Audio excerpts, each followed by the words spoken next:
What if I told you the most important conversation you'll ever have isn't with a mentor, a loved one, or a boss? It's the one happening right now, silently between your own two ears. This internal dialogue, it's the architect of your entire reality. It dictates your courage, your resolve, your ultimate destiny.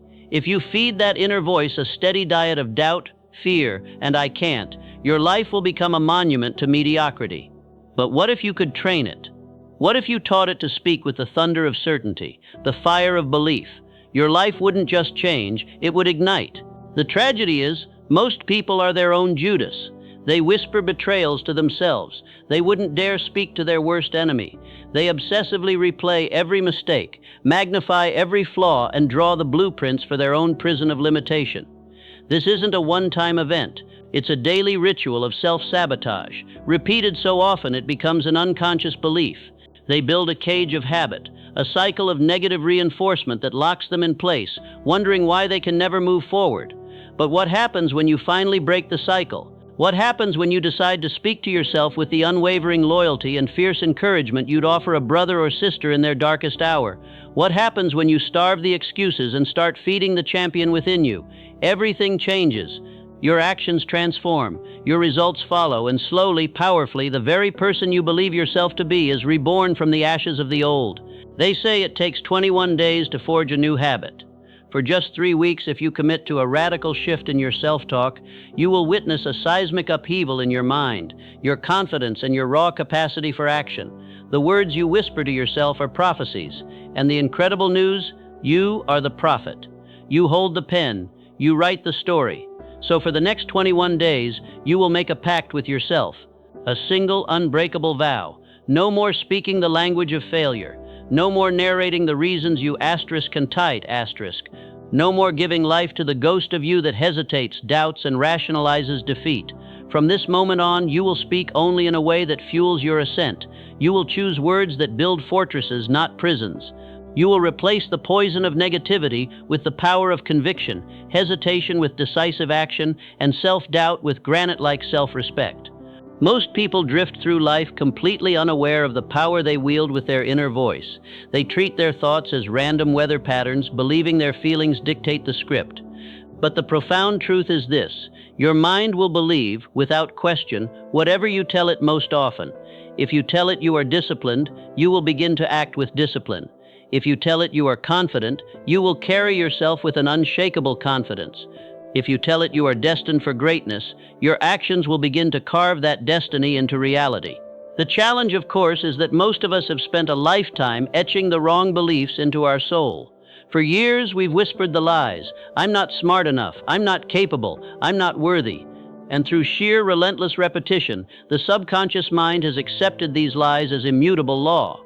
But any law can be repealed. Any belief can be rewritten. And it all begins with the words you choose to speak to yourself, starting today for the next 21 days. This is not about chanting empty affirmations in the mirror. This is about systematically reprogramming the very core of your being through relentless repetition, unwavering belief, and immediate congruent action. It's about becoming the person who speaks with such certainty that their brain has no choice but to rewire itself to match. Your confidence will swell, your hesitation will vanish, and one morning you'll wake up, look in the mirror, and a different person will be looking back. If you do this, if you truly commit to this for 21 days, you will become unstoppable. So the question isn't asterisk and asterisk you change. The question is, are you ready to? Are you ready to finally seize control of the narrative, to build unshakable discipline, and to forge a confidence that doesn't break? If the answer is yes, then for the next 21 days, you will live by 5 principles that will permanently alter your internal world. Because when you command your words, you command your thoughts, and when you command your thoughts, you command your destiny. The first principle for transforming your mind in 21 days is this: you must surgically remove all weak language from your vocabulary. Your words are either tools of creation or weapons of self-destruction. There is no middle ground. Most people unknowingly sabotage their own greatness because their internal monologue is riddled with words that breed hesitation and fear. They say, "I'll try." But try is not a commitment. It's an escape hatch. It's a pre-planned excuse for when the work gets hard. You don't try. You either do or you do not. Saying, "I will try to wake up early," gives you permission to fail before you've even begun. But declaring, "I wake up early because I am disciplined," builds an entirely new identity. They say, "I have to." But framing your responsibilities this way breeds resentment and makes you a prisoner in your own life.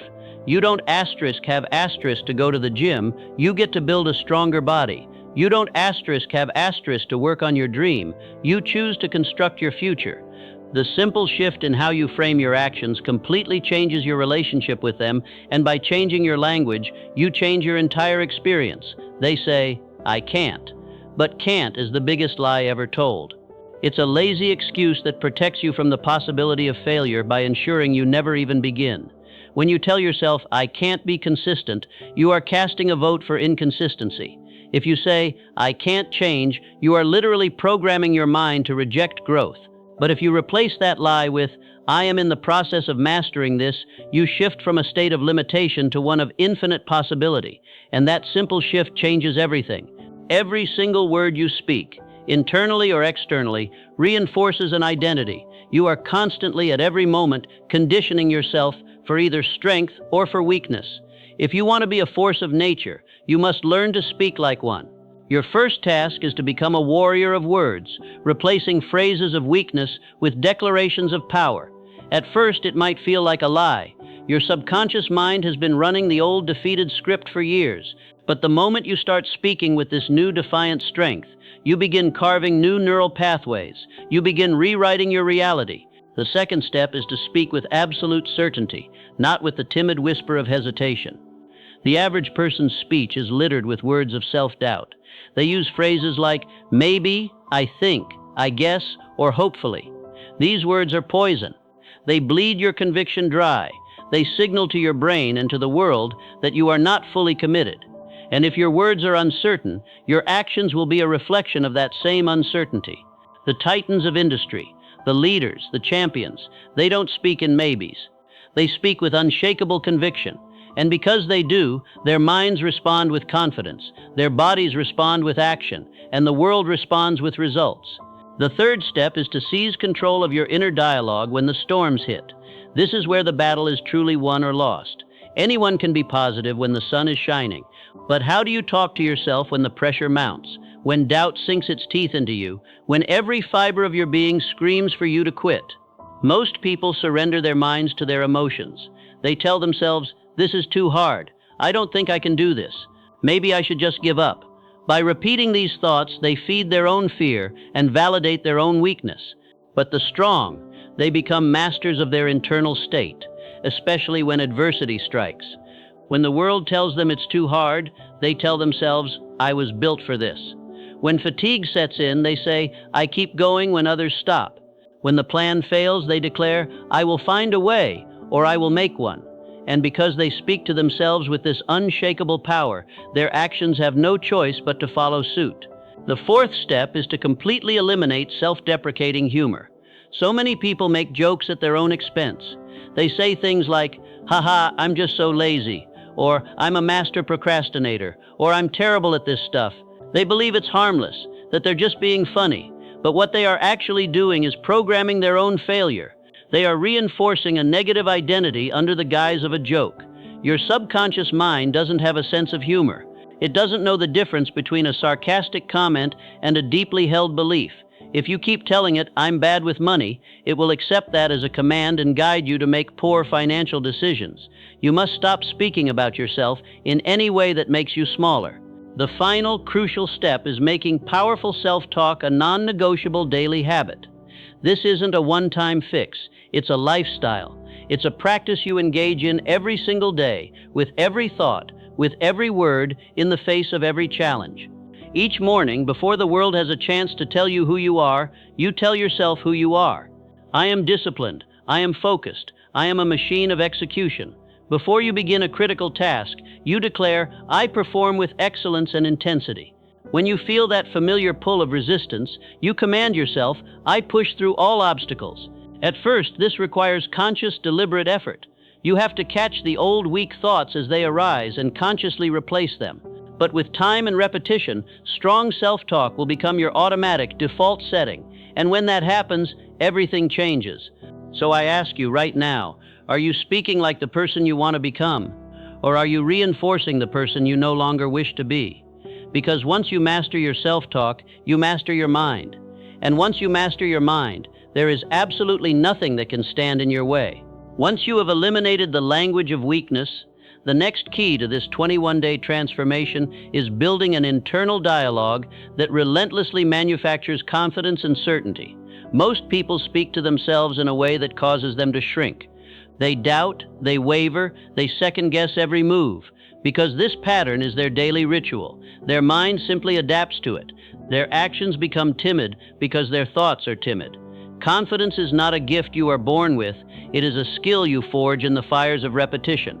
It all starts with the words you use to define yourself.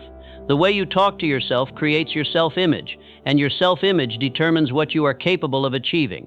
The first step in this forging process is to speak about yourself as if you already are. The person you aspire to be. Most people say, I want to be confident, or I hope I can become more disciplined. But the very moment you use language like I want to be, you are telling your subconscious mind that you are currently not that person. You are creating a gap between your present self and your desired self, and that gap is a breeding ground for self-doubt. Truly confident people don't hope to be strong, they embody strength. They don't wish for discipline, they claim it as their identity. They do not say, I want to be disciplined. They declare, I am disciplined. They do not say, I hope I succeed. They affirm, I create success. They do not say, I need to be more confident. They state, as a matter of fact, I am confident. The way you frame your identity is everything. If you want to be a lion, you must stop speaking as if you are a sheep. Your mind will conform to the identity you reinforce most powerfully and most often. The second step is to eradicate all uncertainty from your language. The average person speaks in a way that constantly undermines their own conviction. They say things like, I think I can do this, or I'll try my best, or maybe this will work out. These phrases are saturated with doubt. They leave room for failure. They broadcast to your own brain that you are not entirely sure of your own capabilities. And when you aren't sure, you will always hesitate. Confident people speak with absolute, unshakable certainty. They don't say, I think I can do this. They say, I will get this done. They don't say, I'll try. They say, I do what is required. They don't say, maybe I'll succeed. They say, I make my success inevitable. The phrasing you use dictates how your mind processes the command. Speak with hesitation, and you will act with hesitation. Speak with certainty, and you will act with power. The third step is to repeat statements of power until they become your default mental track. Most people are completely oblivious to how often they loop the same self-defeating thoughts. They tell themselves, I'm not good enough, I always mess things up, this is just not for me. And because these lies are played on a constant loop, their brain accepts them as truth. Their entire identity crystallizes around these weaknesses, and their results in life become a perfect reflection of them. But just as you can condition weakness, you can condition strength. If you tell yourself every single day, I am built for this, your mind will begin to believe it. If you repeat, I always find a way to win, your actions will begin to align with that victorious mindset. The secret is relentless repetition. One affirmation is a whisper, but an affirmation repeated 1,000 times over 21 days becomes a roar that reshapes your entire being. The fourth step is using your self-talk as a weapon to override fear and hesitation. Fear is the great dream killer. It makes people pause, second-guess, and procrastinate until the window of opportunity slams shut, and their self-talk is the fuel for that fear. They ask themselves, what if I fail? What if people laugh? What if I'm not ready? By focusing on these questions, they become paralyzed by the potential for pain. But confident people use their words to short-circuit fear.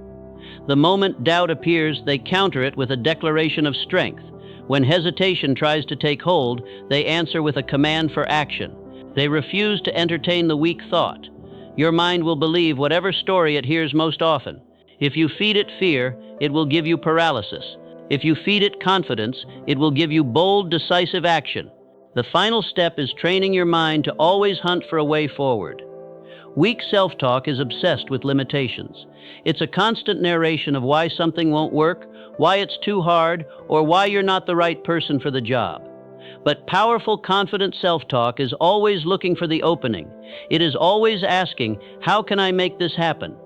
Your mind is the most powerful problem-solving tool in the universe, but it will only seek solutions if you command it to. When you constantly speak as if success is the only possible outcome, your mind will get to work, finding the path, the strategy, the answer. So ask yourself, am I reinforcing confidence or am I feeding doubt? Because once you seize control of your internal dialogue, you seize control of your entire world. Once you reinforce confidence, the next essential key to this 21-day transformation is purging all emotional weakness from your words. The way you speak to yourself in moments of stress, fatigue, or pressure will determine your ability to endure and overcome. Most people let their fleeting emotions dictate their internal script, and as a result, their words make them weaker. They amplify their own frustration, hesitation, and stress simply through the language they choose. But the strongest people train their minds to use words that build resilience, not fragility, especially when it hurts. Most people say things like, I feel so tired, I feel overwhelmed, or I feel like giving up. They are constantly reminding themselves of their own exhaustion and struggle. By repeating these words, they give the negative feelings more power, more life, more control. They allow their emotions to become their master. But your emotions are not in charge. Your words are. Your words dictate your emotional state. Your words shape your energy. If you want to become unbreakable, you must speak like someone who is unbreakable, especially when things get hard. The first step is to replace reactionary language with intentional language. Most people are reactive. They feel a negative emotion and they immediately give it a voice without realizing they are cementing that feeling into their reality. They feel tired, so they say, I'm exhausted. They feel stressed, so they say, this is so overwhelming. They feel a lack of motivation, so they say, I just don't feel like it. But strong people speak with intention. They refuse to give energy to thoughts of weakness. When they feel tired, they declare, I have more than enough energy to push through. When they feel stressed, they affirm, I handle pressure with calm and focus. When they feel unmotivated, they command, I take action regardless of how I feel. Your words can either be a magnifying glass for your weakness or a weapon against it. The choice is always yours. The second step is to eliminate all victim language from your vocabulary. So many people use words that subconsciously frame them as powerless. They say things like, this always happens to me. Why is everything such a struggle? Or I just have bad luck. This type of language reinforces the belief that life is something that happens asterisk to asterisk you, rather than something you command. Strong people never speak like victims. They don't complain. They don't make excuses. They take absolute radical ownership of their actions, their mindset, and their outcomes. Your brain believes the identity you feed it. If you speak like a victim, you will feel like one. If you speak like a commander, you will become one. The third step is to master your words in high-pressure situations. This is where champions are made. Most people crumble under stress because their self-talk spirals into panic. When something goes wrong, they immediately react with, this is a disaster, I can't handle this, I don't know what to do. By repeating these phrases, they amplify their own sense of helplessness and chaos. But the strongest individuals use their self-talk to anchor themselves in the storm. When things go wrong, they tell themselves, I remain calm and in control. When the pressure mounts, they say, I perform at my best under stress. When they don't have an immediate answer, they affirm, I always figure it out. Your words dictate your emotional state. In moments of high pressure, composure is the ultimate competitive advantage. The fourth step is to remove all hesitation from your self-talk. Most people speak in a way that manufactures uncertainty. That hesitation in their words becomes hesitation in their actions. They say, I'll see if I can do it, or I hope I stay consistent. These phrases leave the door wide open for failure. They create doubt before the first step has even been taken. Strong people slam that door shut. They remove every trace of hesitation from their vocabulary. They speak with the authority of someone who has already decided to succeed. Confidence is built on a foundation of certainty, and that certainty begins with the words you choose. The final step is turning your self-talk into a tool for relentless, immediate action. The people who achieve the most are not the most motivated, they are the most disciplined.